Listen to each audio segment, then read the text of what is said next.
Έλα, καλησπέρα και πάλι. Θυμάμαι ήπια και κανένα κεφάλι. Συμπαραμονάχα για τον κόψιάλι.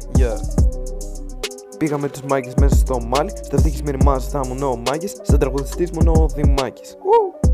Βαμπάρο, μόνο με τον για Μέγισταν. Μόνο γάλα πίνουμε μέσα στο γκάνγκ. Πάμε για το Πακιστάν.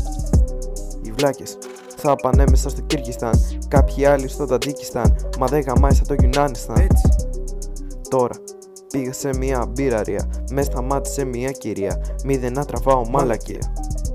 Αφού τη γάμισα, φώναξε την αστυνομία. Ανώμαλες με 20 αυτή λιγούρευόταν μόνο σπέρμα. Τώρα θα σου πω ένα μυστικό.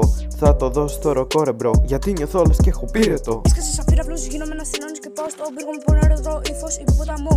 Έχω για κρεβάτι και το μαξιλάρι είναι σε κολοράκι. Δεν έχω κάτι σε αυτή τη ζωή παρά μόνο ένα χώρο στο έχω σκηνή.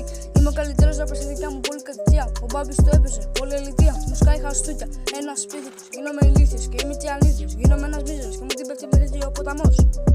Τρώω μακαρονιά μίσκο. Είμαι μεγαλύτερο φλόπ από τον ίσκο. Είναι το μεγαλύτερο ρίσκο σε όλη τη σύμνη. Ξέρω από το πλοίο που κάνει πολύ κρύο. Στο βέσο στο ουρανίο. Φτιάχνω πείραμα Μαρτουίν. Το πείραμα ήταν πολύ ακραίο. Γι' αυτό έκανα βουτιά στο Αιγαίο.